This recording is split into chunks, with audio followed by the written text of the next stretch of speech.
Ra buổi học cuối cùng của khóa tập huấn ngày hôm nay ạ.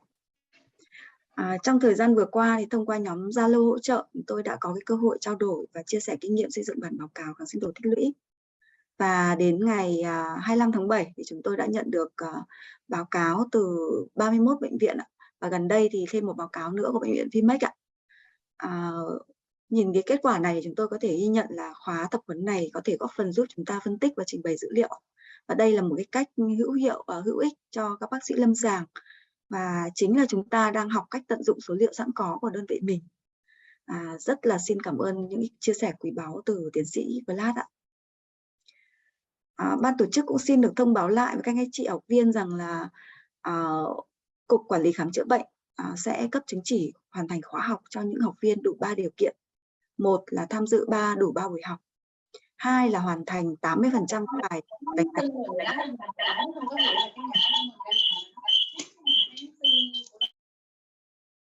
Và ba là bệnh viện của các anh chị đang làm việc gửi bản báo cáo kháng sinh đồ tích lũy như một cái bài tập về nhà ấy. Còn việc tham dự mà buổi 1 và buổi 2 thì sẽ được xác nhận thông qua hoàn thành đánh giá phần đầu khóa và cuối khóa. Còn riêng buổi học hôm nay thì ban tổ chức sẽ có link điểm danh ngay bây giờ ạ.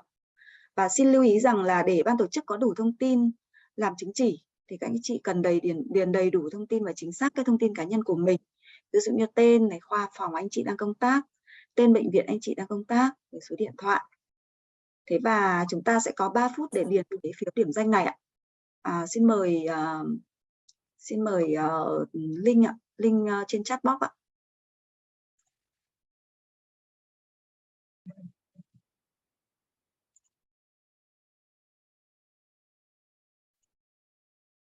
Linh ơi, chưa ạ? Đưa slide chuẩn bị slide hướng dẫn kia cho chị. Vâng ạ. Bây giờ Linh là có rồi ạ. Now, it's time for registration.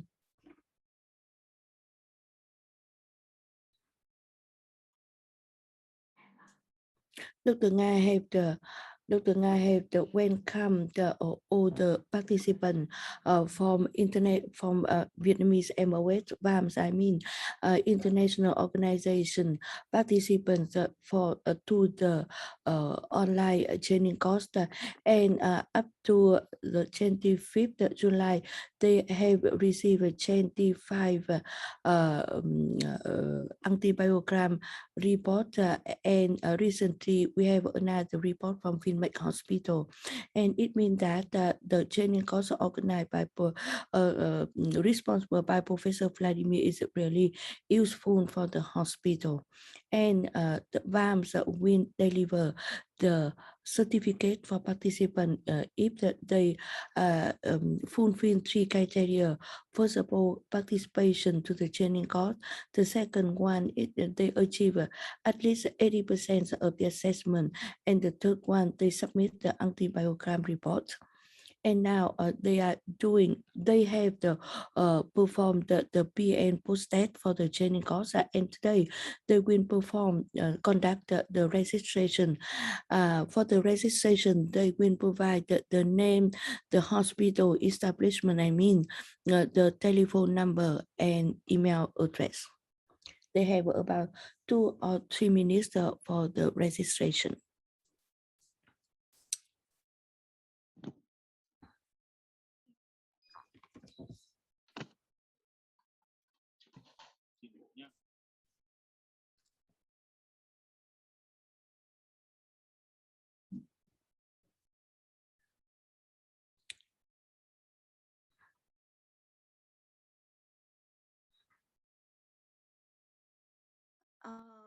Các bạn Linh quay trở lại cái slide trước hướng dẫn về điền link. So Linh will come back the previous slide. This is the slide for instructions of filling out the registration. You can see here. This is the way we can access to the link. We can take the link in the chat from the chat box.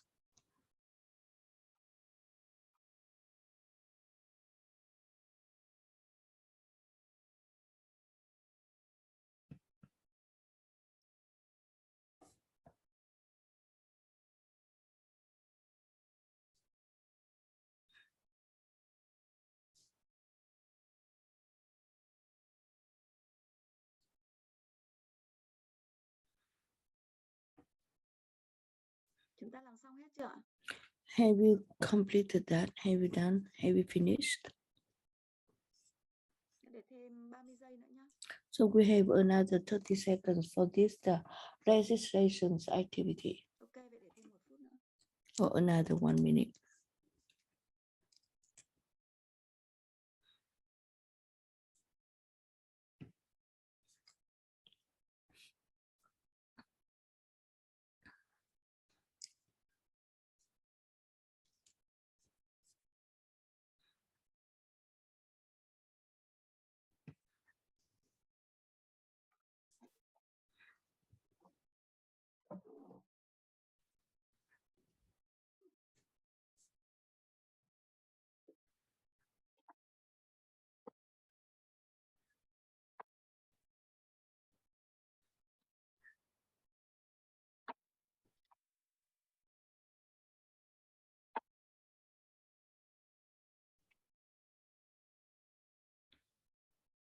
Vâng ạ, thời gian điểm danh đã kết thúc ạ.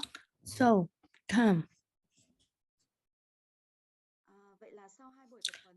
So after 2 days of training course, we have some other questions that is not answered. We send it to Professor Vladimir, and we will discuss about this the question at the end of the course. And during the training course, if you have the question, please put it in the chat box. And if there any question were not answered, we will because of the time, we will send it to Professor Vladimir. Like other previous trainings, the document and the record will be sent you by the link, the previous link, the same link with the previous training course, so we can download the material down. And before we start the training, we will instruct you again how to use the translation function.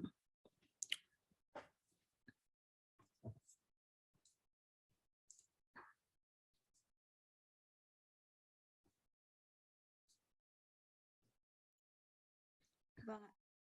Đấy, bây giờ là đến cái bài Now we have the presentation of Professor Vladimir. I will share the screen with you, this presentation.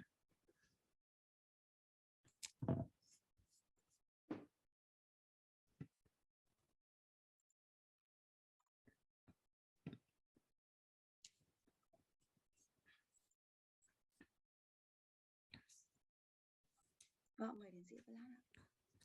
Professor Vladimir, would you please? Okay. Yes, please. Vâng ạ. Can you hear me? Do you hear me well? Yes. Yes, Right. we can hear you.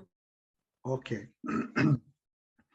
So I am presenting today for you some of the results that I got from your cumulative antibiogram that you prepared during this exercise. I have to say that I was very surprised because I think you did such a great job. My work was very easy because I was expecting to have many things to correct and comment, but in the end, all the data that I got from different labs were nicely organized. So it was a very happy surprise that you did it so well. Anyway, I put some slides together to comment on some of the things that I noticed when I was reviewing your data. But let's start by remembering you that all the information that you need is inside this M39 document, and I think you all have the 5th edition. This is the latest edition that we have for this document. During our initial and second presentation a month ago, we went through some of the most important points concerning this document. So I think you remember, but I would like to say it again. I'm slide number 3, okay? Sorry, I forgot to tell you that to change the slide. This is slide number 3, recommendation summary. So when you present your cumulative antibiogram, you have to remember that you have to analyze and present all your data, your susceptibility data, at least once every year. So you collect the data from the previous year and you present, and then this is good for 1 year. Then next year you have to do it again. Another important thing is that you have to include only the bacteria or the isolates that are from diagnostic tests. You do not include the isolates from the surveillance, like when you are, for example, trying to detect carbapenemase producing gram-negative bacilli or VRE, for example. Make sure that only final results are included, and all the final results should be verified, especially if you have some unusual test results. For example, when you find vancomycin that is resistant, for example, for pneumococci, or an isolate that you don't usually see vancomycin resistant. So before you report that, you make sure that this result is correct and not just maybe due to some technical error in the lab. And I think you all know that you have to include only the first isolate per patient in the period that you analyze. So that doesn't, in this regard of any body sites from which the specimen was obtained, it doesn't matter if you're the first isolated from urine or a positive blood culture, or if the patient later has a isolate from pus. The first specimen that comes to the lab, the first isolate that you get from that specimen, that's the one that you are going to use for your cumulative antibiogram. And so you have to have a way to determine that, and you will exclude all the isolates that will that you isolate later. And usually you should include only species with at least 30 isolates in the previous year. Of course, there are special situations that we mentioned before, like Burkholderia pseudomallei, for example, that maybe you don't have 30 isolates in 1 year, but it's very important for you to report. So you can include isolates from 2 or 3 years back, so that you have enough isolates to corroborate your data. Next slide, please. So you have to include results only for drugs that are that you test in your routine, drugs that your hospital have and will use. So do not include any drug that are not going to be used by your hospital. For example, maybe you are doing some research or trying a new drug, a new antibiotic. So that one you don't report until it becomes something useful for your hospital. Also, you should not include those antibiotics that you will use when you have, for example, very resistant isolates. Some laboratories will test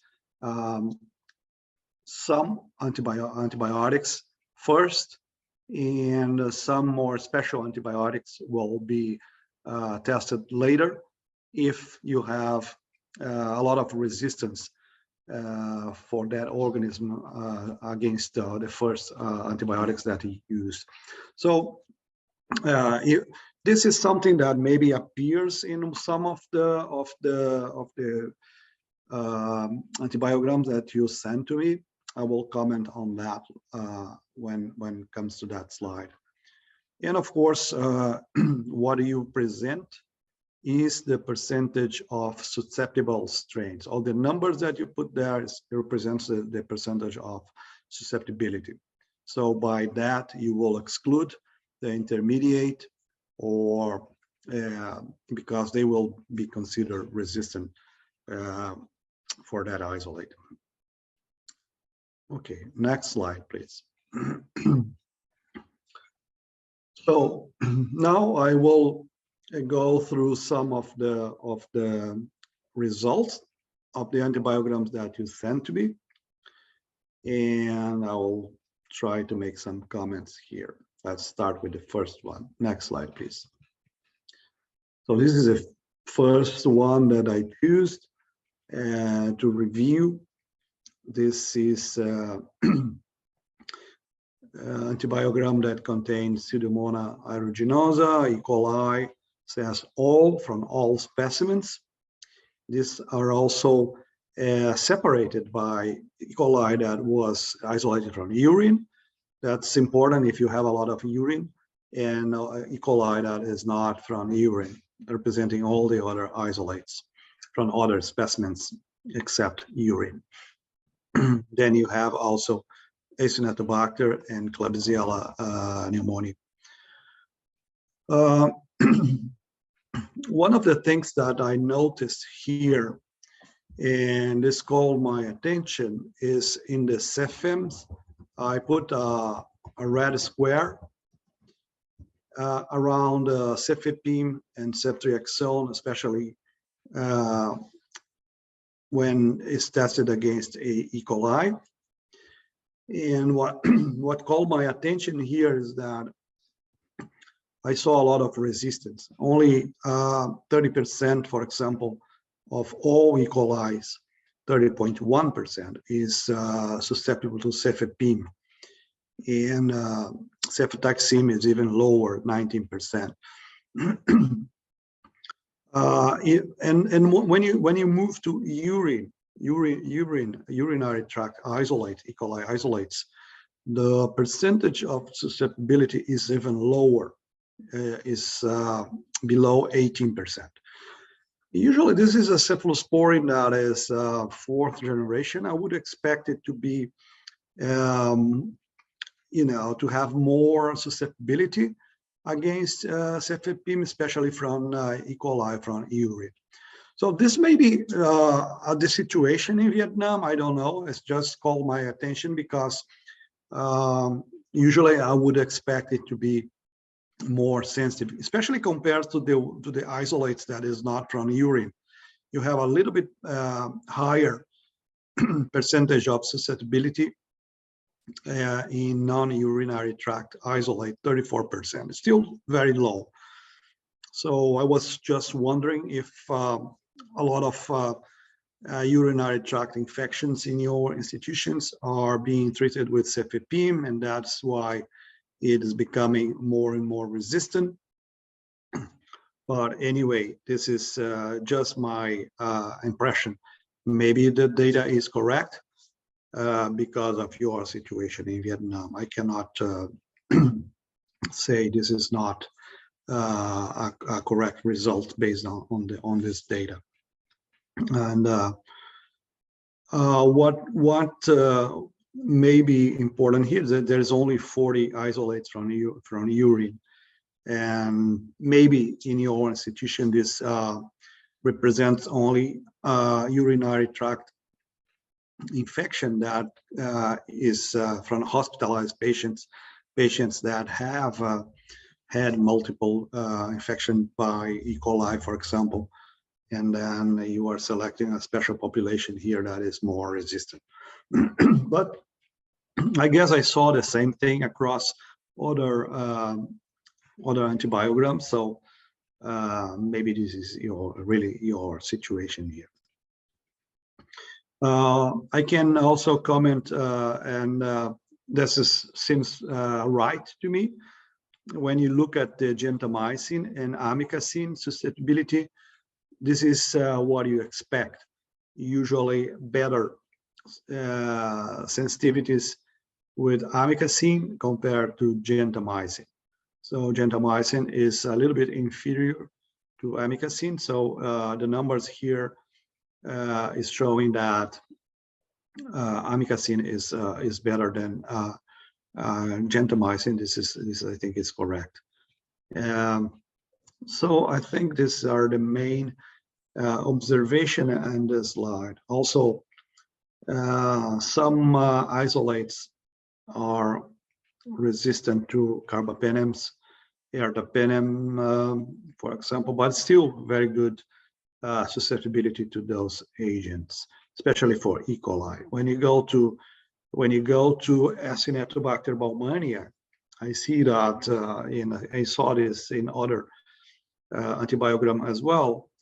There is a huge amount of resistance across all the antibiotics that are being tested. So I would assume that for those Acinetobacter baumannii, the only thing that can be used is probably colistin. And it would be nice to see in some part of the table the percentage of susceptibility to colistin for your Acinetobacter baumannii. But that's just my suggestion. Okay, we can move to the next slide, please. This is another one from another hospital. What we see here is just a few gram-negative bacilli, E. coli, also separated by urine and non-urine, and also Klebsiella pneumoniae. We can see the same thing, like good susceptibility for E. coli against carbapenems, ertapenem, imipenem, meropenem, similar to the other ones. You can notice here that when you have Klebsiella, 50%, a little bit over 50% is susceptible. There's a lot of resistance with Klebsiella. This may be possibly due to KPC producing Klebsiella, maybe another carbapenemase. So that's the serious situation. The problem here with this antibiogram is that if you have a Klebsiella pneumonia isolate and you need to treat this patient before you have the result, the actual result for the susceptibility test from the lab, what can be chosen from this antibiogram here?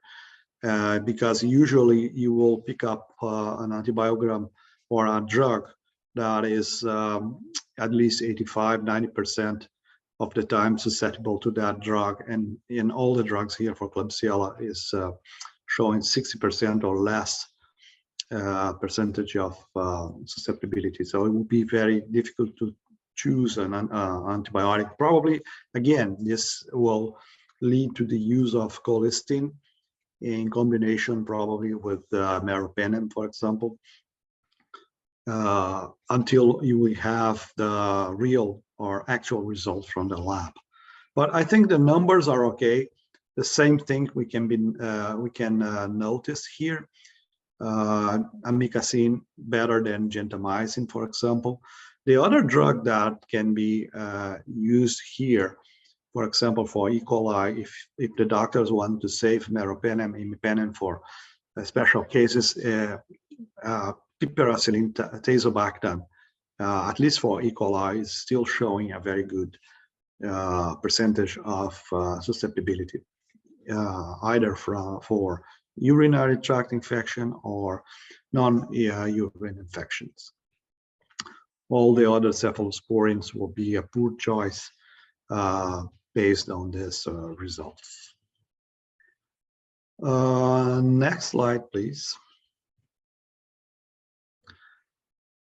So this is a very nice presentation of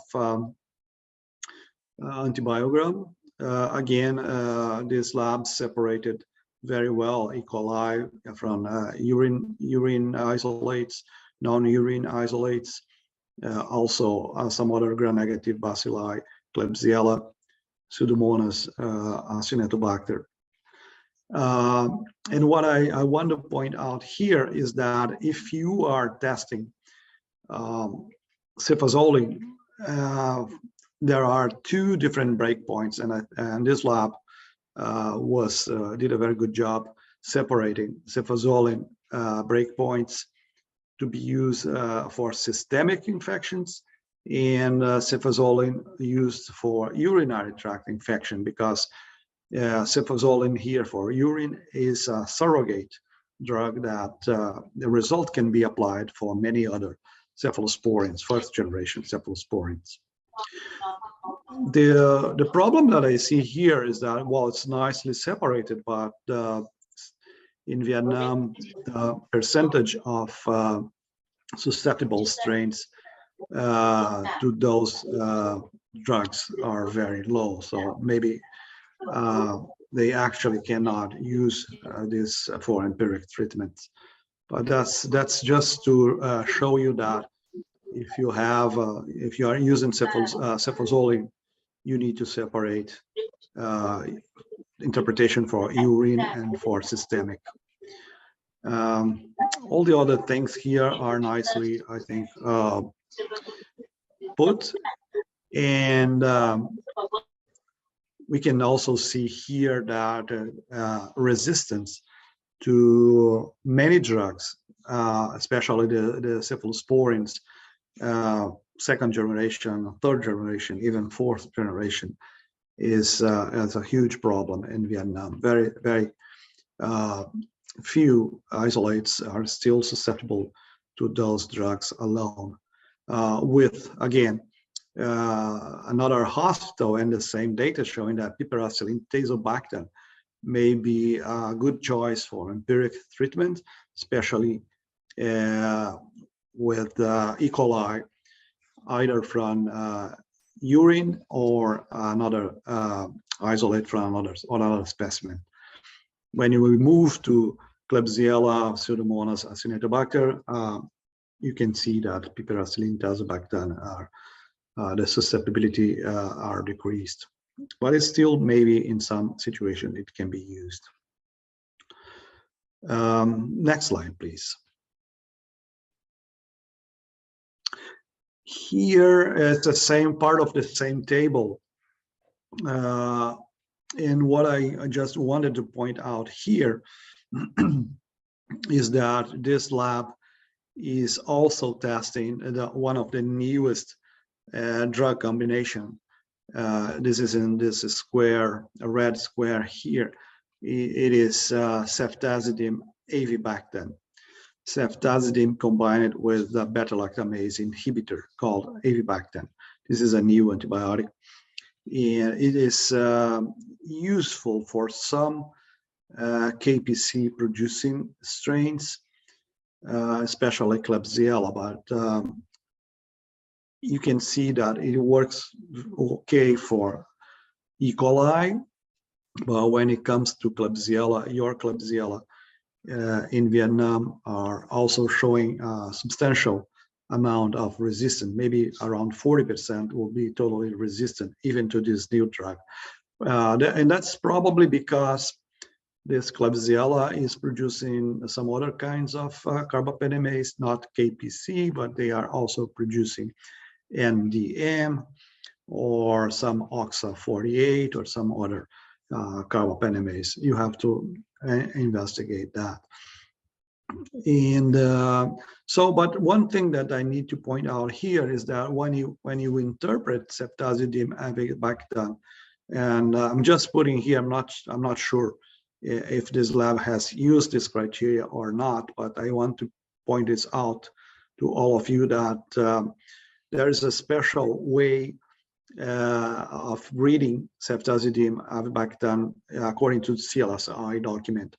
If you have inhibition zones that fall between 20 and 22 millimeter, these zones here could be false susceptible or false resistant results. So when you have something between 20 and 22, you have to confirm these results using MIC. For example, you can use e-test or any other gradient strips to confirm the MIC for this ceftazidime avibactam against this bacteria, because disk diffusion, when the results fall between these results here, may be wrong. Okay, just take care about that. Next slide, please. This is also a nice representation, I think, from the same hospital. And here's for gram-positive isolates. So I separate the table here in two, but this is the same table showing gram-positive cocci, Staphylococcus aureus, against and also enterococci against several different drugs. What I am pointing out here is that this lab did a very good job. This hospital did a very good job separating Staphylococcus aureus into two different categories: the ones that are called MRSA and the ones that are MSSA, methicillin resistant and methicillin susceptible Staph aureus. So this is something that is suggested in the M39 document, that when you represent Staphylococci, Staph aureus, you will show data for both MRSA and MSSA. And this, you can see, I think this is a very nice result. Vancomycin 100% susceptibility. So I believe this result, because this is something that we expect. Same thing for teicoplanin. Gentamicin, clindamycin, the other drugs are with very low susceptibility against Staphylococcus aureus. And then also it was very nicely organized here for enterococci. This is a normal disk of gentamicin, I suppose, and it should be intrinsic resistant. Enterococci should be intrinsically resistant to gentamicin. So this is represented by the letter R, resistant. And also clindamycin is R for enterococci, because this drug cannot be used for this bacteria. What is nicely represented here is the susceptibility to oxacillin. This is something that I will show you in some of the other tables, that sometimes people are not representing oxacillin. They are putting here cefoxitin, because we use cefoxitin to test for oxacillin. But what should comes in this table is oxacillin, because this is the drug that we are going to use for a patient treatment, not cefoxitin. Cefoxitin, you must remember, that is not useful for Staphylococcus aureus infection. It's just used as a surrogate for oxacillin. So in something that called my attention, and that I think one of the reasons that we use cumulative antibiograms is because you can organize your data. So right here you see that only 17.8% of your Staphylococcus aureus is still susceptible to oxacillin. And this means that when you isolate Staphylococcus aureus from a specimen, a clinical specimen in your lab, in your hospital, only 20% or less than 20% will be susceptible to oxacillin. That means that 80%, at least 80% of your Staph aureus is categorized as MRSA. This is a lot of MRSA. So, for example, when you get positive blood culture and you know that this is Staphylococcus aureus, 80% chance that this is going to be MRSA. So probably in this case, the empiric treatment that can be used will be vancomycin, because this is 100% susceptible for this bacteria. So this will give you an idea of how many percent of MRSA you have in your institution. And not only that, because now a lot of different hospitals across Vietnam are also producing the antibiogram, their own cumulative antibiogram. You can compare between institutions. And I have seen that data from other hospitals also show something around 75–80% MRSA. That's so that's the same situation across Vietnam. So this is another utility of the cumulative antibiogram, that you can compare results across hospitals, and you can see if your situation is the same countrywide, or is only in your region, or is only in your hospital that you have that kind of problem. Next slide, please. Here is the same, is another way to show cumulative antibiogram. This hospital decided that they would present data for E. coli and Staphylococcus aureus with positive blood cultures. So this probably are the main, these two are the main bacteria isolated from positive blood culture in this hospital. So they decided that to make a special antibiogram for them. I think this is good for E. coli because you can see that with E. coli you have a very nice susceptibility, over 95%, with amikacin, which could be used. Also piperacin tazobactam, 81.7% of your E. coli from blood cultures will be susceptible to this antibiotic. So this could be one option for empiric treatment in case of positive blood culture, especially if you know this is E. coli.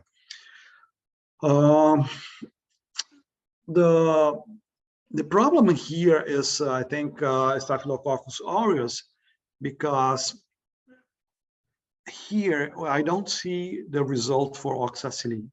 So, and only a few antibiotics are presented for Staphylococcus aureus. Gentamicin, only 74% susceptibility, and the other antibiotic that is presented for Staph aureus is linezolid. Linezolid is 100% susceptible. This is nice because it's still all your isolates are susceptible to linezolid, but at the same time, is that the antibiotics that you want the doctors to use every time you have Staphylococcus aureus from positive blood culture? Because this is what you are suggesting here, because you are not presenting, for example, the data for oxacillin, which I assume will be most of this Staph aureus will be resistant, but you could also have included, for example, vancomycin, which would be also at least 100 or very close to 100% susceptibility. Because remember that at the end, you will have to give this data to the infection control team or your doctors, and they may use this table to start treating the patients when they have this kind of infection. And by this here, it looks like the only option that you have for Staph aureus when it is isolated from a positive blood culture will be a linezolid. So that's why I think we need more drugs here. Okay, next slide, please. So this is again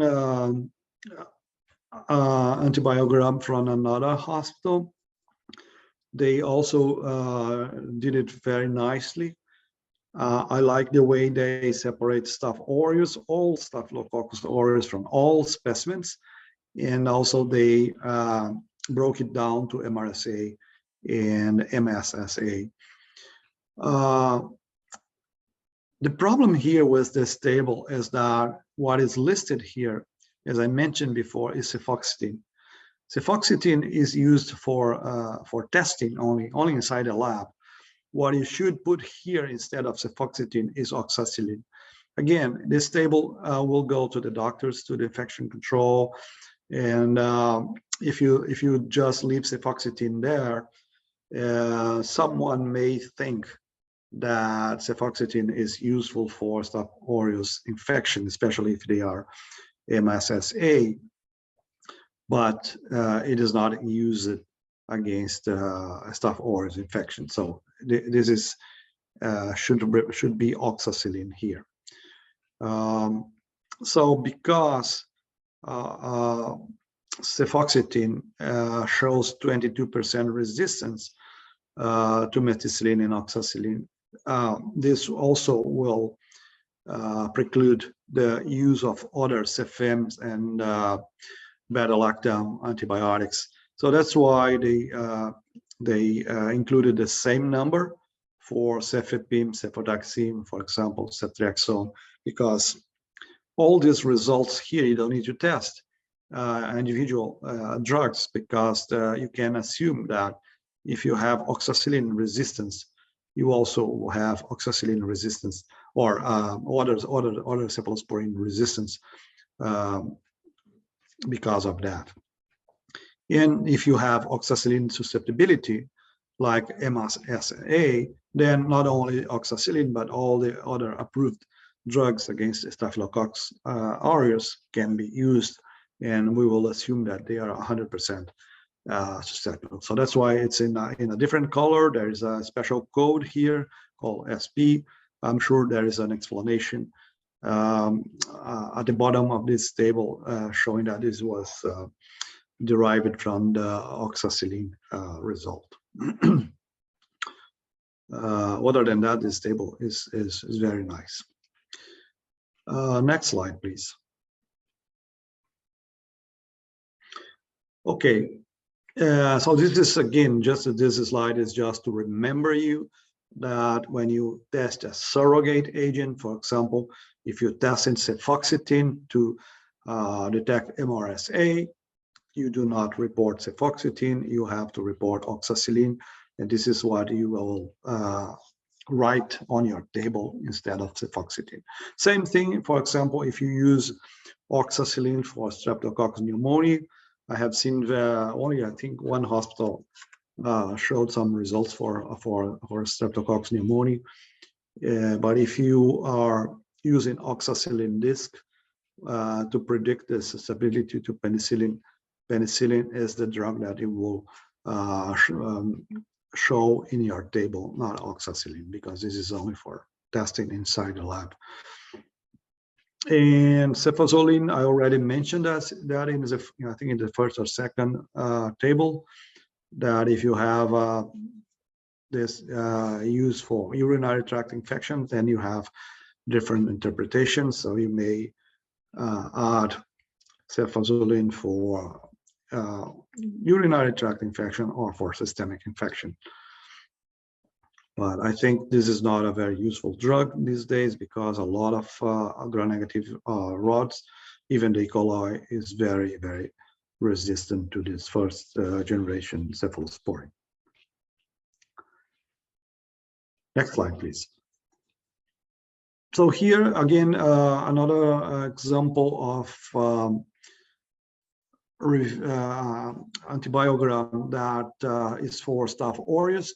And there is only one thing here that called my attention.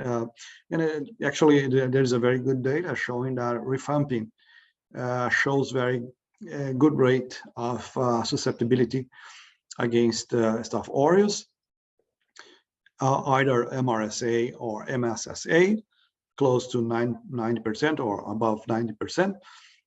But I'm not sure if because all the notes were in Vietnamese, but remember that rifampin is not used alone. So if you are presenting this data, make sure that you have a note at the bottom of your table stating that it should not be used as the only drug to treat Staphylococcus aureus infection. It should always be used in combination with another drug. Okay, so maybe if you don't put a note, someone may use that alone, and that is not appropriate. That's all I wanted to point out here. Next slide, please. This is a nice table now from this hospital. I think it contains more gram-negative bacilli.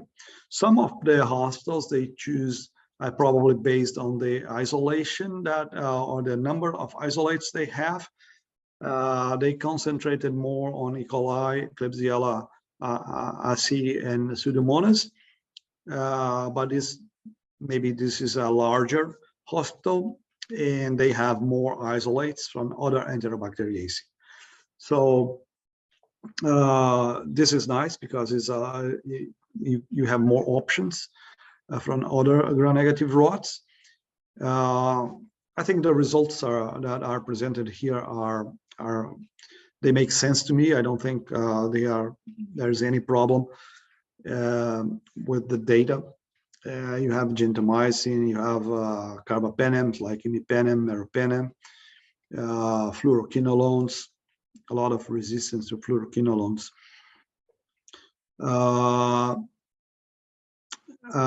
Same thing, amikacin better than Tobra and Genta. There are some other options here about tetracycline, tigecycline, and also cotrimoxazole. This lab also present data on colistin, although it was very limited and with very, very few strains being susceptible. So maybe there are just really few strains susceptible to colistin, but maybe you want to review this data and see if that's the case, because this is mainly against Acinetobacter baumannii, 100% resistant, 0% susceptibility to colistin. This would be a very serious situation, and I would expect to have at least some of them being susceptible to colistin. What is interesting in this table also is that they included some other non-fermenters like Stenotrophomonas maltophilia, Burkholderia cepacia, and Pseudomallei. That is, I know this is a problem in some areas in Vietnam, and they struggle to get 31 isolates.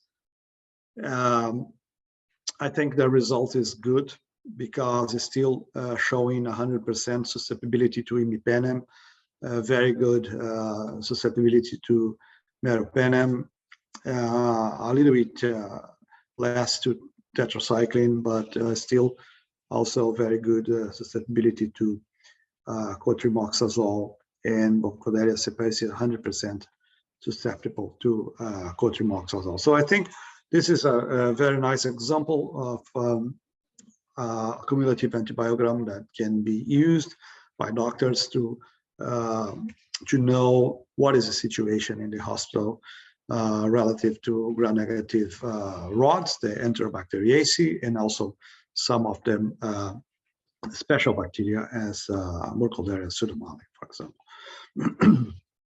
Very nice. Nice done. Yes, please. Can I say something? Yes, please. In Vietnamese, sorry.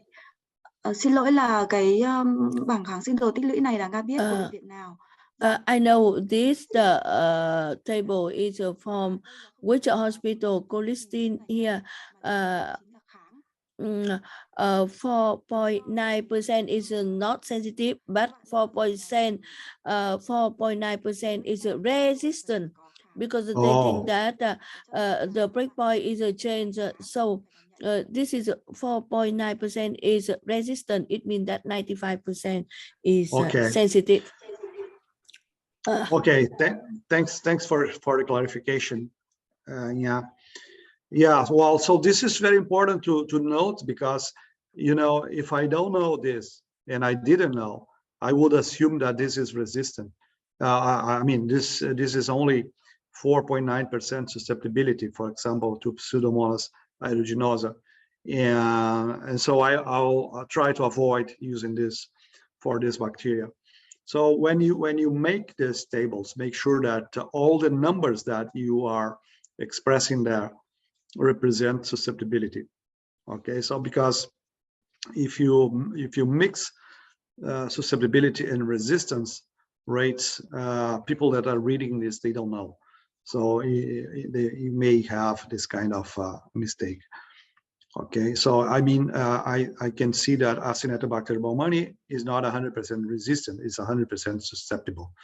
So now that I know, I can see that, but you make sure that you only write their percentage of susceptibility. So that's the standard practice. Thank you. We can move to the next slide, please. So this is just to remember, this is from previous presentation. Again, just to remember you that when you present data for Staphylococcus aureus, it's always good to represent like this. One line showing all Staph aureus for all kind of isolates, and then you break it down to separate MRSA and MSSA. So by doing that, if you break it down, you can see the percentage of MRSA that you have in your institution more clearly. So this is just for you to remember. Next slide, please. And it is an example here. And this is nicely presented.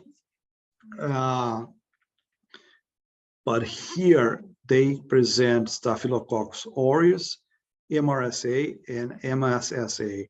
And so we don't have the total number of aureus. You have to calculate. Of course, you can calculate that by adding the number of MRSA plus number of MSSA. But when you look at the oxacillin, of course, all the MRSA is resistant to oxacillin. In all Staphylococcus aureus, MSSA is susceptible. This is the definition of MRSA and MSSA. But just by looking at this number, I don't know what is the percentage of MRSA that this hospital has. When you add, then you will know that this is about 75%. But you have to do the calculation to know that. So it would be nice to have another line here showing this combined results for both. Other than that, I think this is nice. You know, this also has Enterococcus faecalis, probably the main species of Enterococci that is isolated. And here is if you don't have if you have Enterococci and you don't have a way to differentiate between the species, you can say just Enterococci SPP. It's okay. If you have a species like this, and if you put like faecalis, I will assume that this is more than 90% or 99% of all the Enterococci that you isolate will be from faecalis. And then I know that most of them are still susceptible to ampicillin and amoxicillin. The other drugs here are these are intrinsic resistance. They're very good. And the other drug that I think that is missing here is probably, I don't see, or maybe I cut the table, but I don't, vancomycin, no, it's here, 100% vancomycin susceptible. So no VRE in this institution. They also have a problem with Enterococci caselli-flavus. They have isolated 52 strains during the past year. So of course, this is natural resistant to vancomycin. So it is here. It's okay. Next slide, please. This is also gram-positive part of a table from gram-positive isolates. Again, here, what I see is Staphylococcus aureus. I assume that this is all Staphylococcus aureus that this lab has isolated in the previous year. And they have the number of MRSA. So my suggestion here is that you add one line to include MSSA, those strains that are susceptible to oxacillin. Because here you can see by the Staph aureus that 25.9% are susceptible to oxacillin. That makes me think that you have 75% MRSA rates in your institution, which is also very, very high. But I think that when we compare all this data that I got, or as I mentioned to you, I saw the same, about the same figures. 80% of Staph aureus are already MRSA. So this is a data that you can use as a country and maybe try to determine some policies to try to control the rate or decrease the rate of MRSA in your institutions by applying some policies, for example. This has been done in some other institutions around the world, and they were able to decrease the number of MRSA. Remember that MRSA is one of the leading cause of both surgical infections, for example, hospital-acquired infections, and is associated with a lot of morbidity and mortality of the patients. So it would be nice to decrease the number of MRSAs. Also, this hospital separate Enterococci faecalis, Fascium. These are the main species. The results are very consistent. Most of the faecalis are susceptible to ampicillin. Very few or almost none are susceptible to ampicillin when the species is Fascium. And yeah, vancomycin also, you can see that this hospital here has 90% susceptibility to vancomycin when it is faecalis, but only 43% susceptibility to vancomycin when it's Fascium. So Fascium is associated with a very high rate of resistance to vancomycin. So this is also a problem in the hospital. There is a high rate probably of VRE. I think that's all. They also separate some coagulase negative staphylococci. That's okay. If you can do that, if that's a problem in your institution, you can do. Just remember that sometimes the coagulase negative staphylococci, they are not causing infections. They are just colonizers. They are just contaminants from the skin, for example. Next slide, please. This is another example. I think I choose this one because this institution here, they decided to provide data for combined gram-negative organisms, the first line. All the susceptibility here is a combination of susceptibility from 1,260 gram-negative rods that they isolated in the previous year. This could be a very useful data if you isolate, or if the infection is caused by gram-negative bacilli, but if you don't have the identification of that bacilli, you don't know if it's Enterobacteriaceae, you don't know if this is Pseudomonas or Acinetobacter, for example, then you could use the result from this table to determine which drug would be the most appropriate one to start a treatment. Unfortunately, in this line, there is no drug that is more than 90% susceptible to all gram-negative organisms, but still, you can get some information from there. Acinetobacter is a problem, is resistant to almost all drugs. But all the other, then you have a separation by species, E. coli, Klebsiella, Pseudomonas, even Stenotrophomonas in this table, and also some other Enterobacteriaceae as Enterobacter cloaceae. So we have, if you know the name of the bacteria, then you have more options because you can go to more specific drugs that you know may work for that specific specimen. I think that's all here. Next slide, please. This is, I choose this one because I think this one was the only one that provided some data about Streptococcus pneumoniae. They isolated 53 Streptococcus pneumoniae, and they provided the cumulative susceptibility rate for ceftriaxone, penicillin, which is very low, and vancomycin, for example, vancomycin 100% susceptible.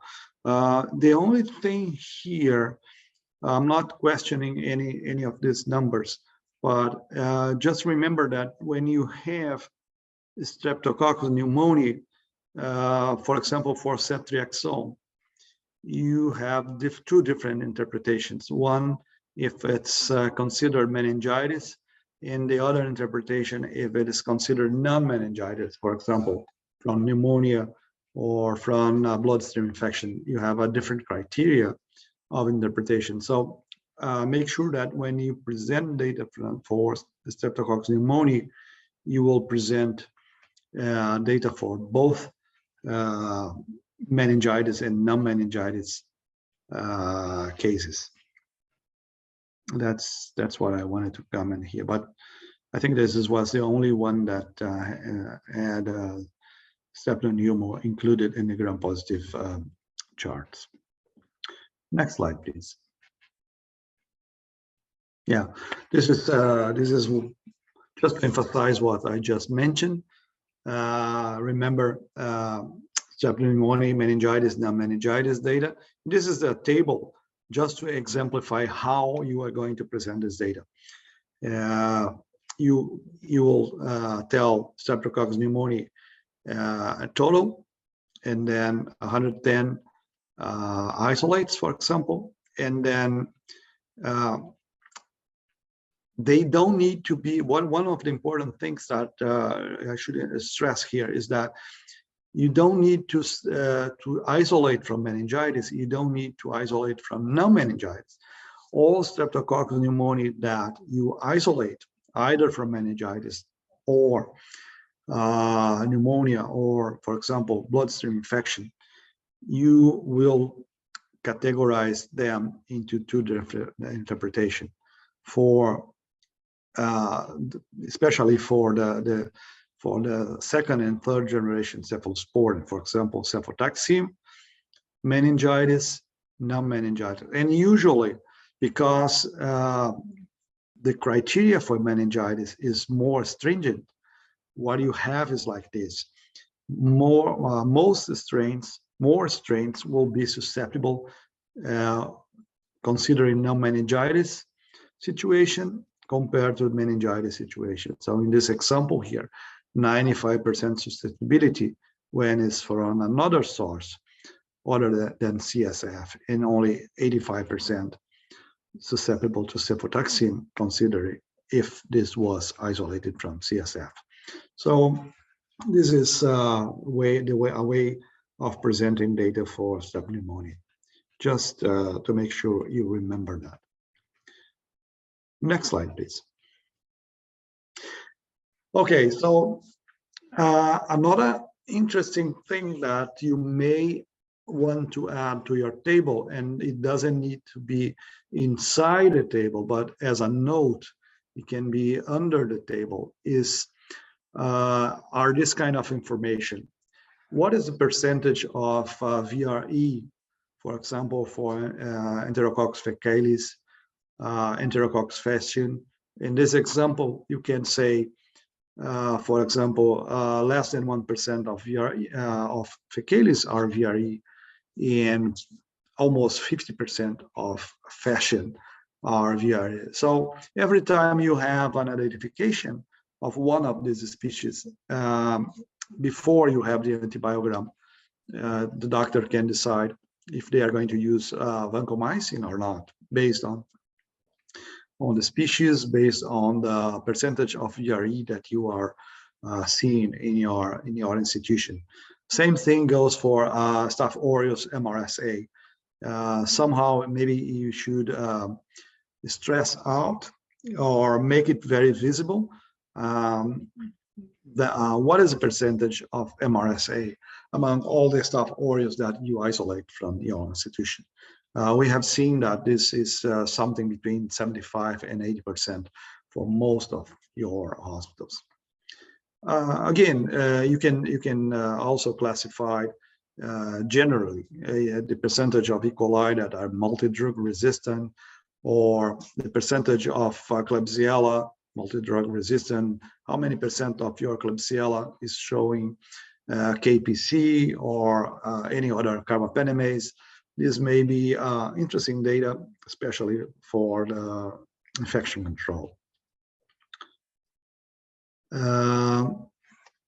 Next slide, please. So this table here, we have some data for gram-negative bacilli. I think this is a nice table. Very a lot of isolates. They also classified gram-negative organism in the first line here, and this is, for example, if I receive a result showing that the patient has a bloodstream infection by gram-negative bacilli, before I know this is the name of the bacteria, or before I have the true antibiogram from the laboratory, I can use this table to decide what kind of drug can I use. And based on this table here, the option, when I don't know what kind of bacilli is this, will be to use colistin, and probably colistin associated with another carbapenem, for example, meropenem. Once you have the name, then you can choose more appropriately based on your data. Also, this lab or this hospital included Burkholderia pseudomallei. This is very nice, chloramphenicol, 100% susceptible. So this kind of data, I think it's very useful for the infection control and for initial treatment for the patient. And as I told you, this can be used to see the profile of resistance for all of these bacteria across the country and see if this is a problem, regional problem or a nationwide problem. Next slide, please.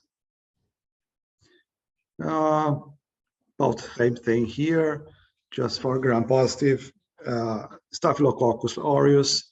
And again, my only comment here is that maybe Staphylococcus aureus in this case should be, broken down, should have been broken down into MRSA and MSSA.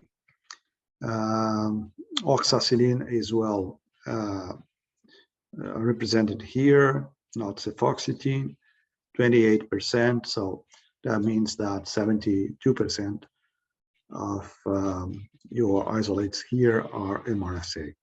But other than that, I think it's nice. And this lab also included viridans streptococci, probably because they isolate some of them, more than 30 during the previous year. If it's important for you in your hospital, you can add them. Next slide. This is another representation that I got. I decided to show it to you because I think when you present this in the format of graphs like this one, it's very visible. But I don't know if this is easy to interpret. This kind of presentation, instead of using the tables, the Excel tables with the percent of susceptibility to each drug, this is a graph. I think graph is more useful for presentations when you want to show the general data in a presentation for your hospital, for example. But I don't think this is the most appropriate way to show this data. For example, if you want to give this to the doctors and have them to use this as a guide to empiric therapy. This graph here, as you can see, will represent E. coli isolates and the susceptibility, blue bars, all E. coli, and the orange bars, those isolated in the ICU. We can see the 100% susceptibility lines here. You can see very good susceptibility to E. coli, to meropenem. I mean, maybe the doctors in this institution are used to see the data like this, and for them it's not difficult to interpret. But I don't. The way that is written and in the M39 document, usually we use tables with the actual number of susceptible, a percentage of susceptible strains indicated in those lines. So this is my comment here in this presentation. Next slide, please. And this, I think, is the last table, is just out of curiosity. This was the only one that I reviewed that contained data for Candida species. Two species, Candida albicans and Candida tropicalis. Probably those two are the most common in this institution. Just to show that you can also do this for yeasts. If you have data for antifungal agents like fluconazole or iconazole, if you have other agents, you can also add. This is just a reminder for you. If you isolate a lot of Candida or yeasts, and if you have data, antibiogram data, you can also review those data, and you can also present and give it to the infection control, for example. Next slide, please. Next slide is a table. I think this is a kind of table that you can use initially to classify your isolates. This could be part of the tables if you want, or this is just part of initial studies as you're going to organize your tables But it's nice to see in this table here the number of isolates, so you have an idea. For example, in this hospital, the E. coli represent the major gram-negative isolates that they have, followed by Klebsiella, then AC is the third one, Pseudomonas number 4, and so forth and so on. So it gives you an idea of the major pathogens that you isolate in your hospital in 1 year. So I think it's nice to be used and to be part of the table if you want. And then because, you know, if you have a lot of for example, the top 4 gram-negative isolates here will be Escherichia coli, Klebsiella, Acinetobacter, Pseudomonas. So probably when you have a gram-negative isolate from clinical sample, there's a very good chance that it will be one of these 4. So maybe this will help somehow for the empiric treatment of this patient. Next slide, please.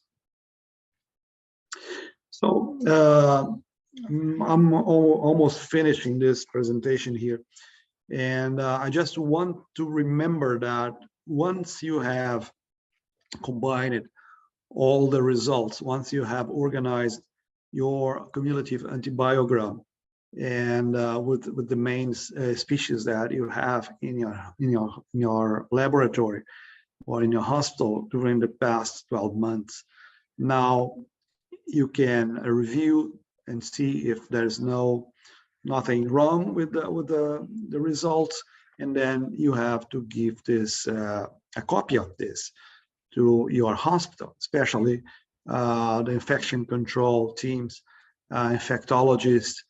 You can decide after talking to your hospital who is gonna get a copy of this antibiogram to be used as a guide, you know, because the information that you are generating is very, very important. I mean, I already told you that this can be used to compare the susceptibility or the resistance rate of bacteria across the country, in your region, in your your neighbor hospital, and see if they compare or not.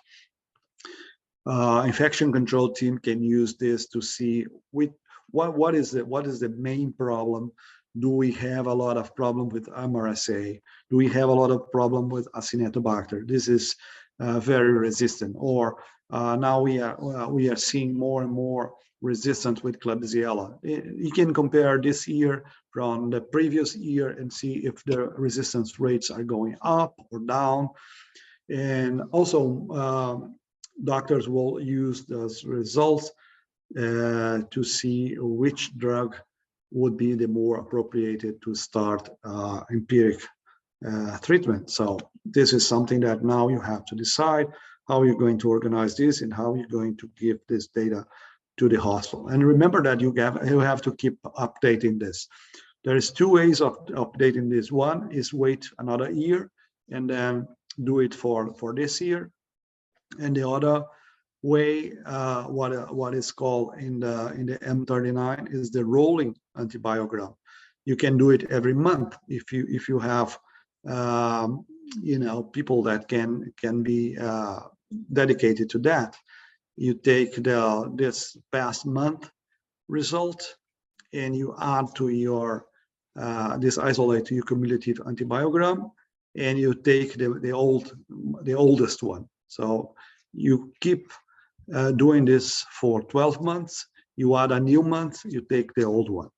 So that way you can also update almost in real time and see what is going on. But I know that this requires someone that is dedicated to this, so maybe you don't have people to do that. You are also busy with some other things, and maybe you want to do this every year, but at least you have to do it every year.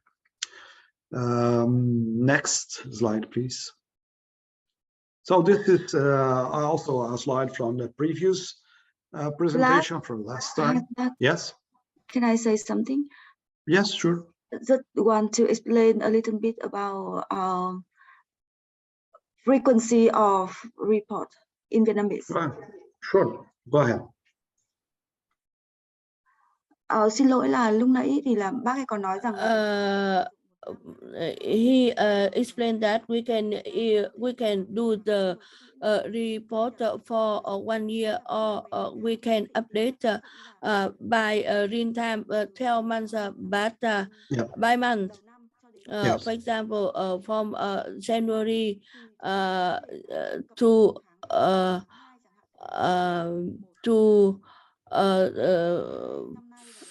1st December this year, but we can update it. For example, for the next year, it is February.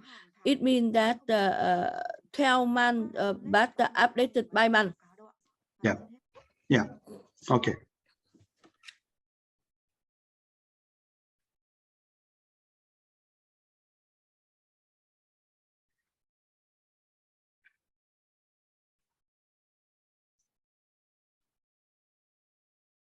Em mời chị Thường ạ.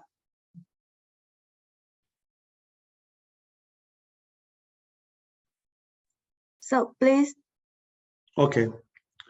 So this slide, I think I presented.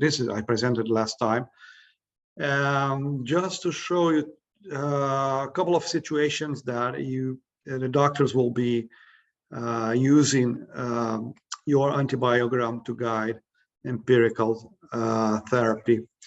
One situation is when you know only the type of bacteria that is causing the infection. For example, this is a gram-negative bacilli, or this is a gram-positive cocci, maybe staphylococci. This is the only form. When you have only this information, usually at the beginning, then you can go to the table and choose agents that cover staphylococci, for example, or agents that cover all gram-negative rods, for example. This is more of a challenge, especially after what I saw with Vietnam, that has very high rates of resistance, especially among gram-negative bacilli. So almost all drugs have a very low percentage of susceptibility, but it's still, for some situation, you can use that to choose the most appropriate drug, or at least you can say this one will not work because there is very, very low percentage of susceptibility. Next slide. So this is just to exemplify that when you are going to use the result for combined gram-negative bacilli. In this example here, in this table, the situation is probably better than the one that I saw in Vietnam, because you can see that the numbers shows 85, 98, or almost 90% susceptibility to most of the drugs. So it will be easier to choose one. Probably is not the case with most of your institutions. Next slide, please. But there are a situation that is a little bit more easy when you know the name of the organism. And especially now that a lot of, especially the big laboratories are getting into the multitoph. So once you isolate the bacteria, you can identify it very quickly, but you still don't have the antibiogram. So, and you can start, treating the patient if you know that this is a Klebsiella, this is an E. coli, or this is a Staphylococcus aureus, or this is Enterococci, based on the species that you identify. So it's going to be easier to go to one of the tables and select the agent that is most appropriated, which is the one that shows good activity against that bacteria. So this, I think, it's a better situation than the previous one, and the doctors will be able to use this data while they are awaiting for the final result from the lab, the final or the real antibiogram. Then they will adjust the therapy. Okay, next slide, please. So this is a kind of table that shows an example. If you know that this is E. coli, so you have a lot of options. If you know that this is Pseudomonas aeruginosa, maybe you have fewer options, but at least you know which one you can use, which one you cannot use. Next slide, please. Okay, so this is the end of my presentation. I will leave space for questions and other kind of presentations that I think Nya have. As Nya mentioned, I will be still together with you even after this presentation, the following days, weeks. If you have any question after this, you can also forward it to me, and I will be taking those questions and try to provide an answer for you. It's been a real pleasure being able to work with you remotely, and as I keep saying, I hope someday we can meet again personally. Thank you very much.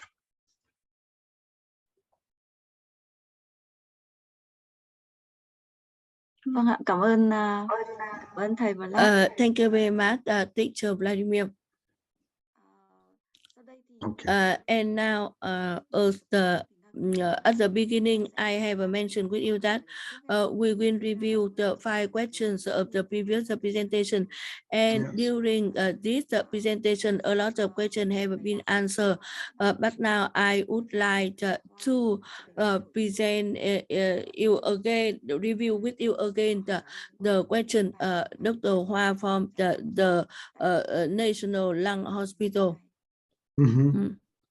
And Dr. Bùi Thế Trung, perhaps you have listened to the presentation, especially they asked about the table 23, and this is the answer from Professor Vladimir.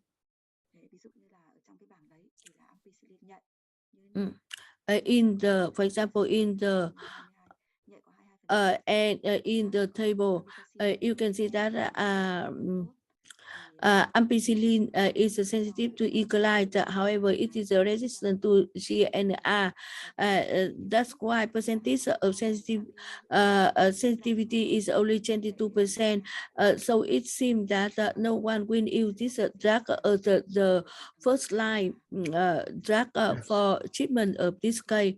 And in another hand, the amikacin or meropenem show that the percentage of sensitivity is really high.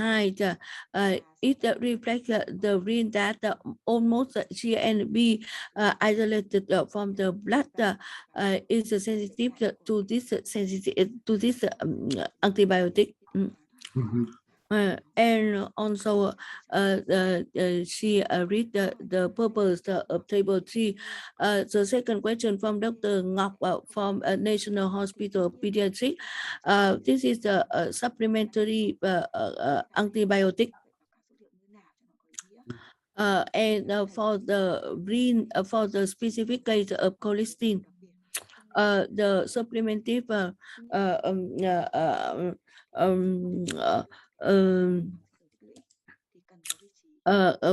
for the antibiotic, for the supplementary ASD, we will not include it in the antibiogram. However, for cholesterol, we can put it in the report. However, with a note, there's another way that is less recommended. That is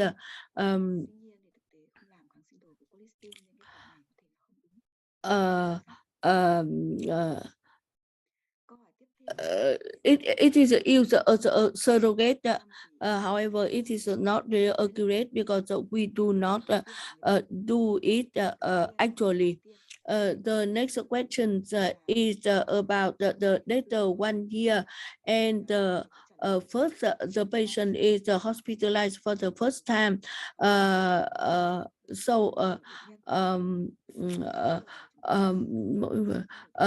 We will take the first specimen. We will take the first mycobacteria. Can we take the first isolate from the microbiota? And the answer is that yes, we just take the first isolate. Normally we do not put in the antibiogram report the irregular species. The last question, Minh Nguyễn, a slide of using antibiogram for selections of antibiotic.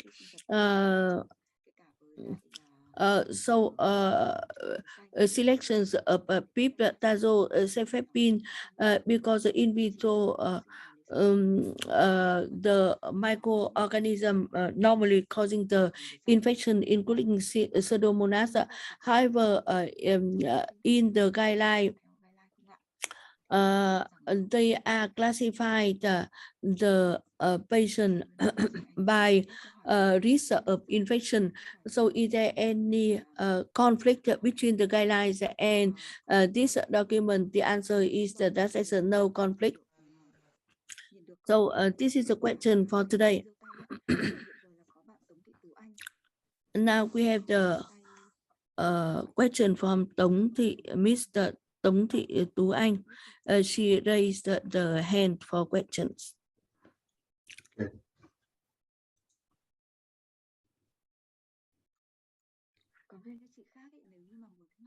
For the other, if you would like to have the question, you can put it in the chat box or you can raise a hand.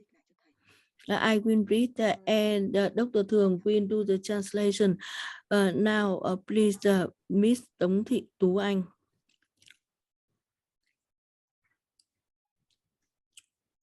She's not here. Alo, Tú Anh nói đi ạ.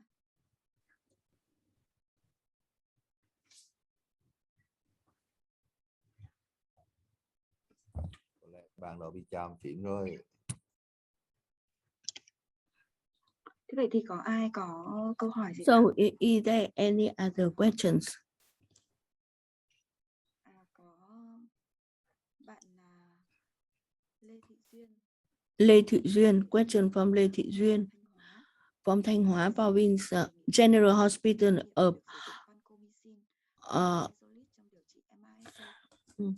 would you please share with us the experience of using vancomycin and linezolid in treatments of MRSA, please? MRSA, vancomycin and linezolid? Yes.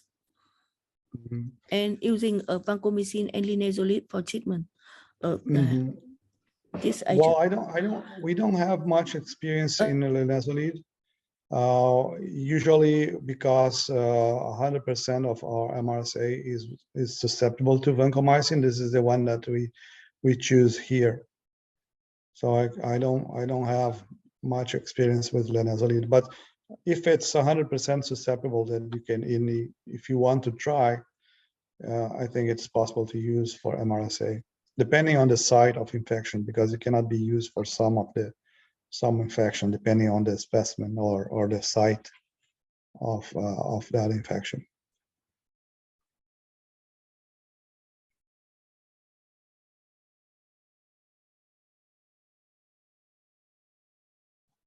Mời các câu hỏi khác ạ. Other question, please.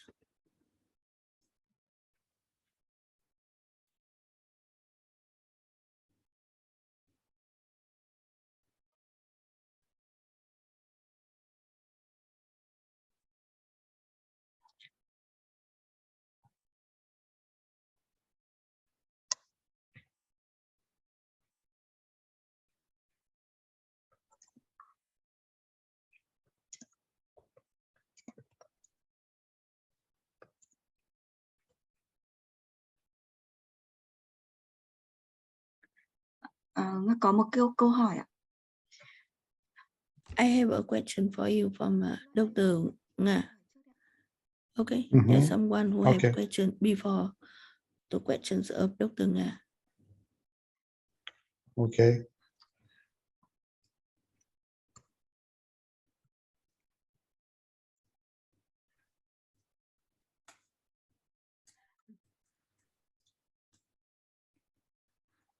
Có một câu hỏi là I would like to have the question for cholesterol.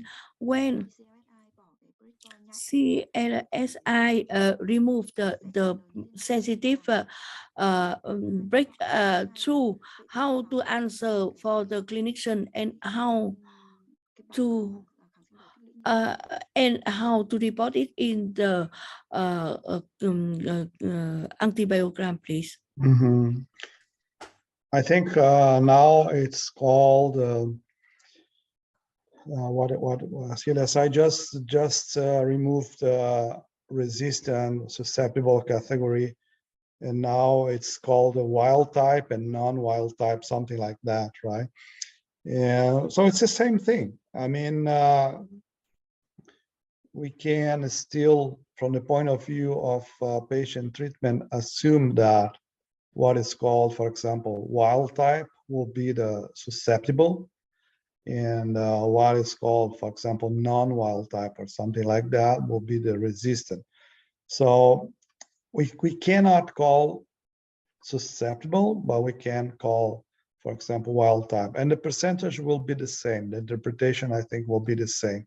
It's just some technical new word that has been used by CLSI, but I believe that it will have no impact in patient treatment or the way you express it in the tables.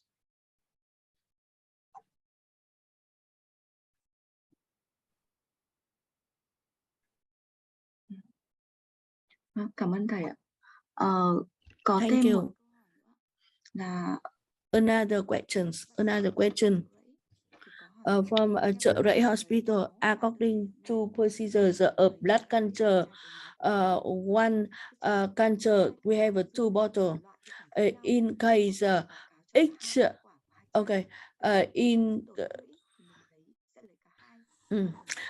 in case for blood culture we have two tip, right? Two bottle. In case it is a positive, but each bottle is a positive with one microorganism.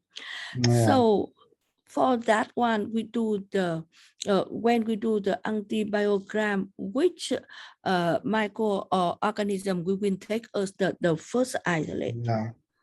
Yeah, it's a good question. I think we have to choose one.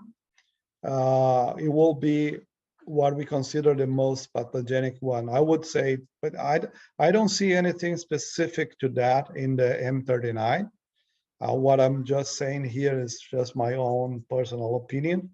What I would select is the one that I think it's the most pathogenic. For example, if this is gram-negative rod in a gram-positive cocci, I would choose the gram-negative rod because usually it's they usually more pathogenic. But I don't see any specific answer to that in the M39 document.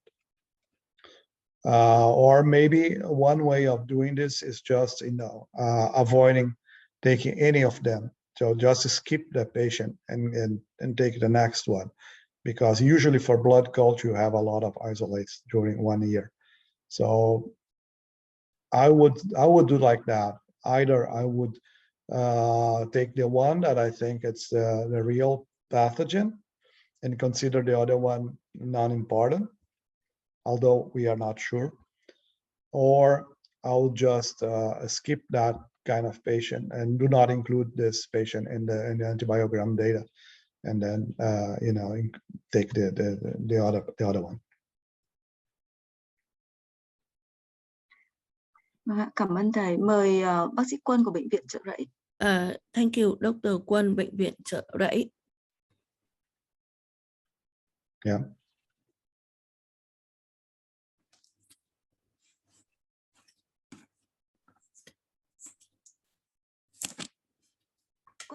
nghe thấy con ạ. Vẫn không nghe thấy con ơi. À, con nói tiếng Anh à?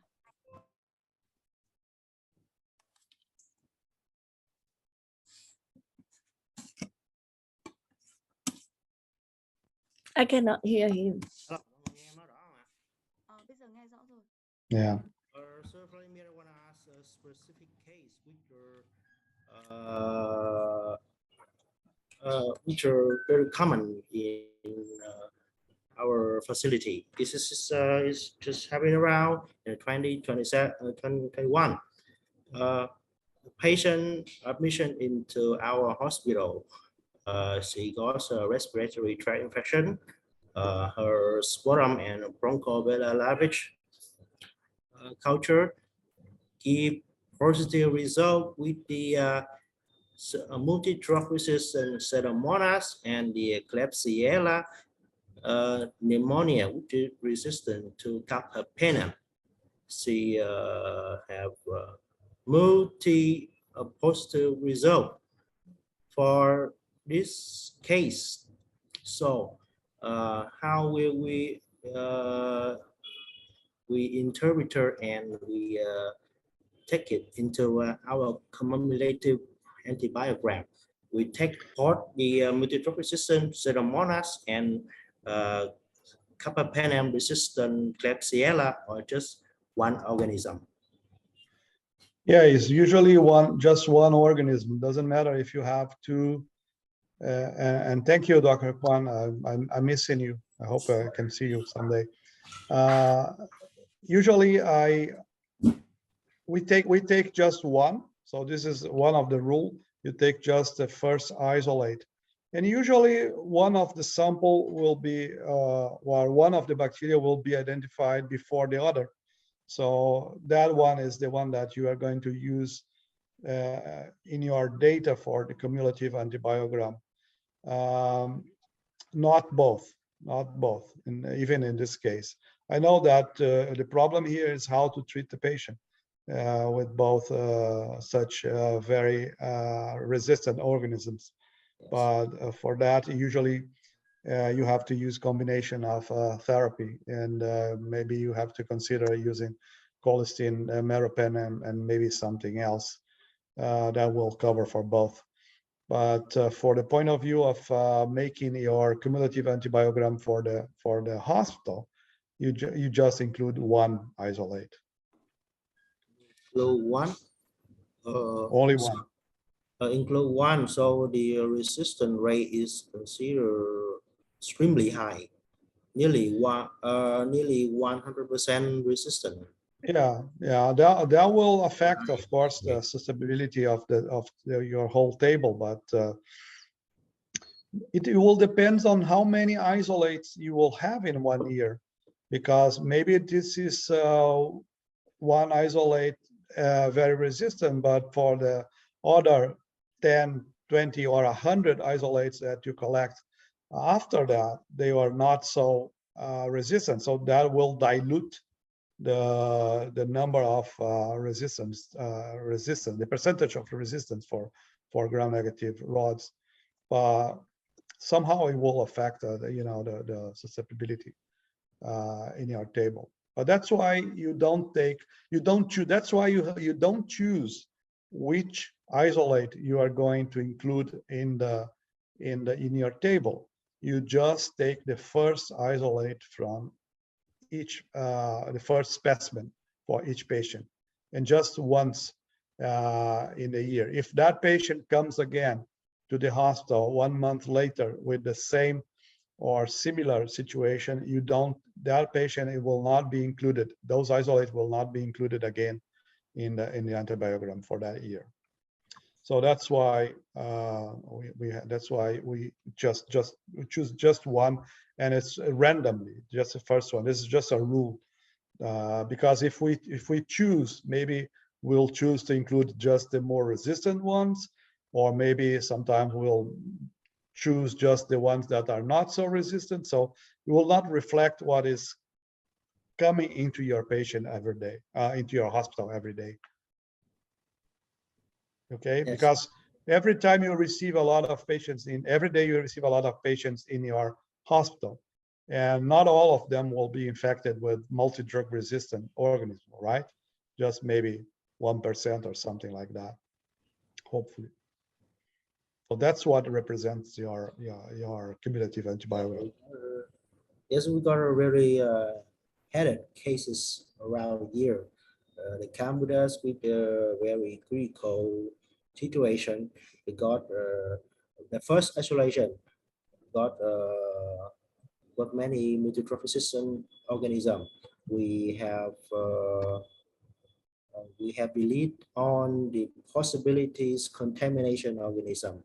We got we usually got Klebsiella pneumonia resistant to carbapenem, together with the MDR or MDB, multi-drug resistant Acinetobacter, multi-drug resistant Pseudomonas. They come together. At first isolation.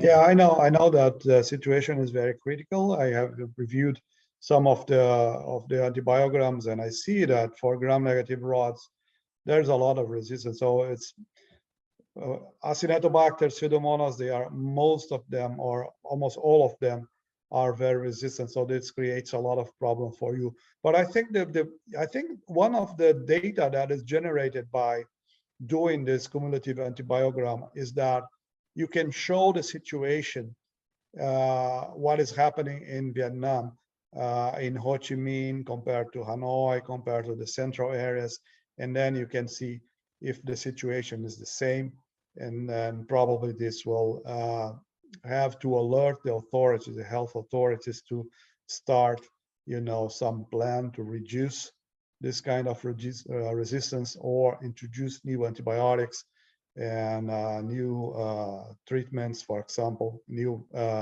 therapies, if that is possible. I think that's bad in one sense. That shows a lot of resistance in Vietnam, but at the other end, we can now we can see that, and you can compare countrywide, and maybe try to sensitize people on how to use more properly antibiotics and how to preserve antibiotics.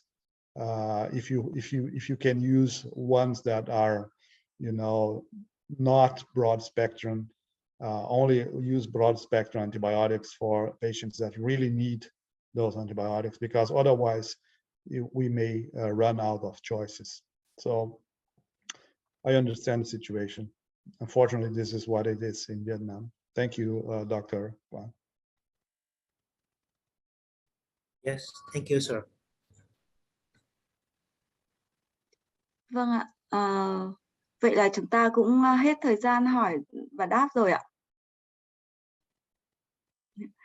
Chúng ta đã qua cái khóa tập huấn về xây dựng báo cáo kháng sinh đầu tích lũy. Thì hy vọng rằng là khóa tập huấn có thể giúp chúng ta sử dụng dữ liệu vi sinh một cách hữu ích hơn cho các bác sĩ lâm sàng, giúp họ lựa chọn kháng sinh phù hợp. Hôm nay tham gia với chúng ta còn có Thạc sĩ bác sĩ Trương Lê Vân Ngọc, Phó trưởng phòng nghiệp vụ thanh tra bảo vệ sức khỏe cán bộ. Chị rất là bận nhưng vẫn sắp xếp tham gia cùng chúng ta. Và chị sẽ đại diện cho Cục Quản lý Khám chữa bệnh phát biểu bế mạc khóa tập huấn này. Xin mời Thạc sĩ bác sĩ Ngọc ạ.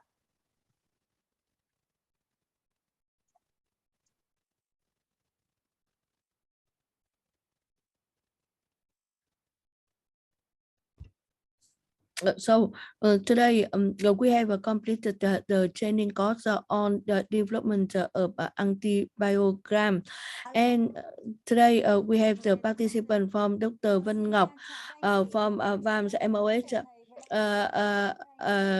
Good morning, everyone. Hello to Ts Vlademir. First of all, on behalf of organizer, we would like to thank Professor Vladimir for the experience and enthusiasm of teaching for the 3 days of this training, so that we can achieve the learning objective and goals of the training. Thank you very much, the organizers and also representative from micro department of the 33 hospital.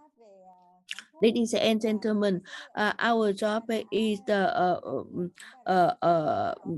drug resistance with the surveillance, how to use the data of antibiotic resistant surveillance. This training help us to develop the cumulative antibiogram. When we develop this report, we can provide the recommendation for the clinician so that we can select the relevant antibiotics for treatment. So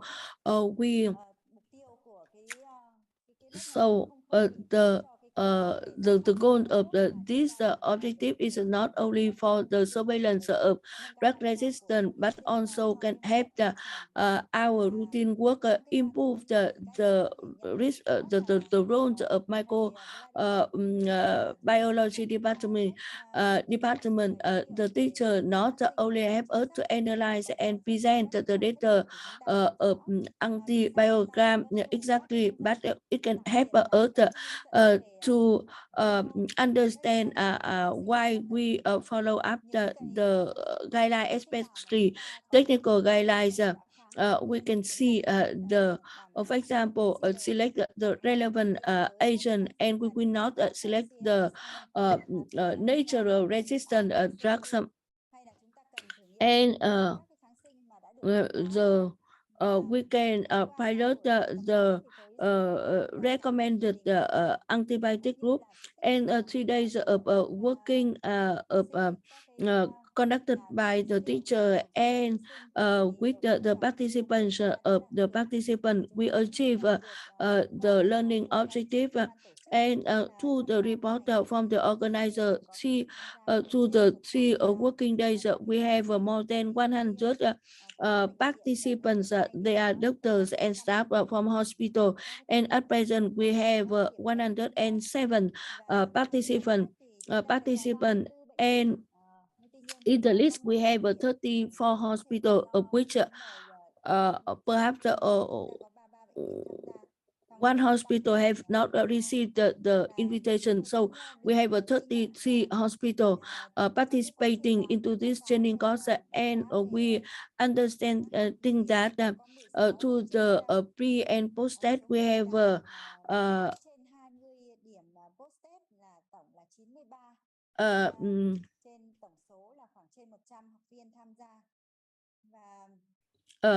93 out of more than 100 students achieve 16 points. And 30 out of 33 submitted the report. 3 have not submitted, and we have the National Lung Hospital and other 2 hospitals. And hospital 175 and Vinmec Time City have not done the post test, and 16 hospitals participated in the resistant system, reported submitted the report completely. So we will submit the leaders of VAMS to deliver the certificate for you. Ladies and gentlemen, to the practice of using the data of their own hospital, when some hospitals, especially though are not participating into the drug resistance system, we can see that the data are not completed. So when we export the data for cumulative antibiogram, you are like an important data field. So sometimes you have to use the data from other hospitals to practice to develop the cumulative antibiogram. So I hope that you will suggest the leadership, especially the ID units or general planning unit, to improve and to strengthen the software of list to use the data for analysis and generate the cumulative antibiogram. In the scope of national drug resistance surveillance, we will work with the related partners like US CDC or PAS and work with the hospital of the drug resistance system, so that the data information are connected, so that you can have the data of drug resistance surveillance. So that you can comply with the guidance on drug resistance 2019. However, it takes time. So if suggest to the leadership and to implement it early, I think that it is more useful. Once again, on behalf of leadership of VAMS, we would like to convey the sincere thanks to Professor Vladimir, not only for this training course, but for many other activities of technical assistance for other hospital or other training courses. And we hope that in the near future, we will continue to support our training course on management and analysis of data of antibiogram, and many other hospitals have not been changed on this issue. So we hope that you will continue to support us. Again, thank you very much the data management staff of hospital to participate into this training course. We appreciate the training course a lot. And we are aware that you participate into this training course with the enthusiasts. And again, thank you very much, Pat, and especially specifically Dr. Quỳnh Nga. Really, we support the training course strongly, and thank you very much the CDC for supporting us financially, so that VAMS and PAS can organize this training course. And thank you very much. I wish Professor Vladimir healthy, and I wish all the best to the participants. Thank you very much, and see you in other training course or workshop. Thank you very much. Thank you very much, Dr. Trương Thị Vân Ngọc. And now we would like to say goodbye to teacher Vladimir. And now we will fill out the evaluation form for the training course. Okay. Thank you very much. This is a very important step. Something that I'm very proud that I started working in Vietnam, I think more than 10 years ago. And I think I can say that I contributed to some development in microbiology in Vietnam, from antibiogram now to cumulative antibiogram. And I hope that this is just another step, and we can again continue to support you, because during all these years, Vietnam has become part of me. And all of you, I miss you all. I see some faces here, like Dr. Quan, Dr. Tuan from Hue, and a lot of names that I know are here. So I really would like to be with you again in the future, and if I can contribute with you, I will do gladly, because I like Vietnam very much, and I like you very much. Thank you for all your support.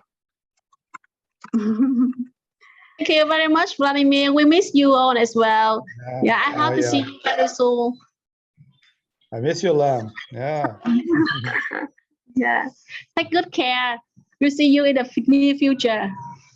I hope so. Yeah. You too. Take care. Yeah, take care, sir. See you soon in the future. Hope to see you again. Oh yeah. Okay. Goodbye. Goodbye, Dr. Vladimir. Bye, Dr. Vladimir. Chào thầy Vladimir, chào các anh chị.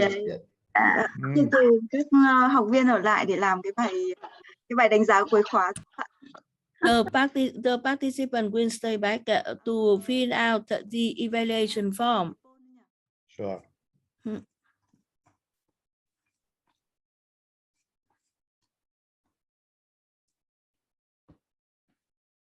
Nếu anh các chị nào ấy mà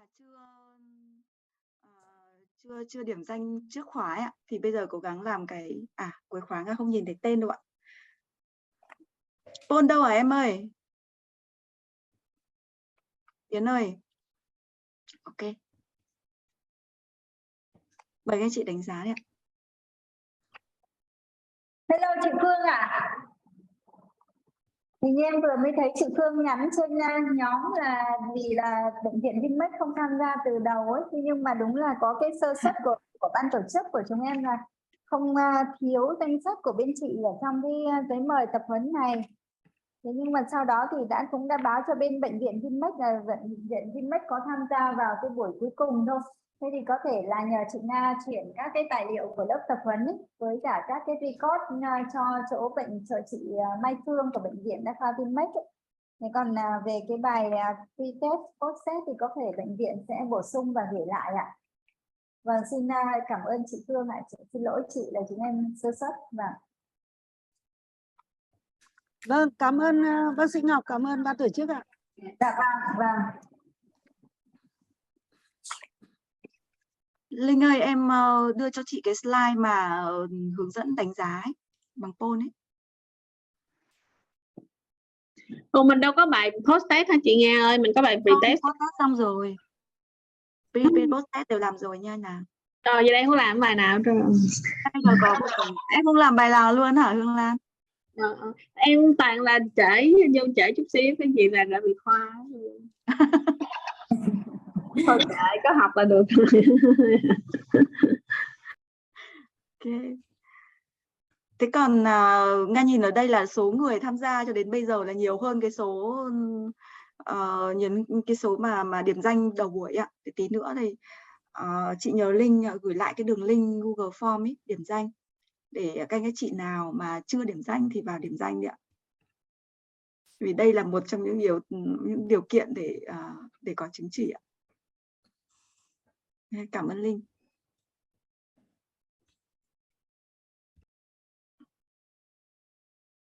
Hiện giờ là có link điểm danh nữa. Mời các chị ạ.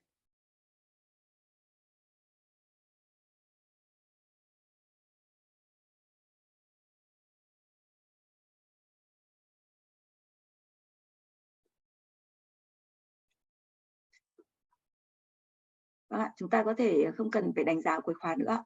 Đủ rồi ạ. Nhưng mà cái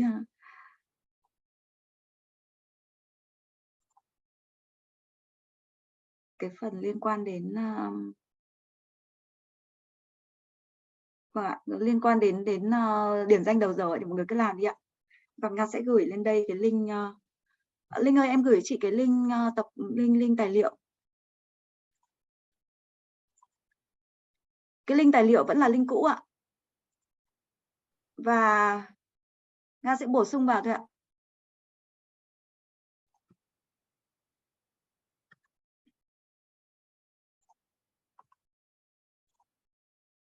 Dạ, em chào chị ạ, em cảm ơn chị. Dạ vâng. Dạ vâng ạ, tạm biệt cả nhà. Tạm biệt chị ạ.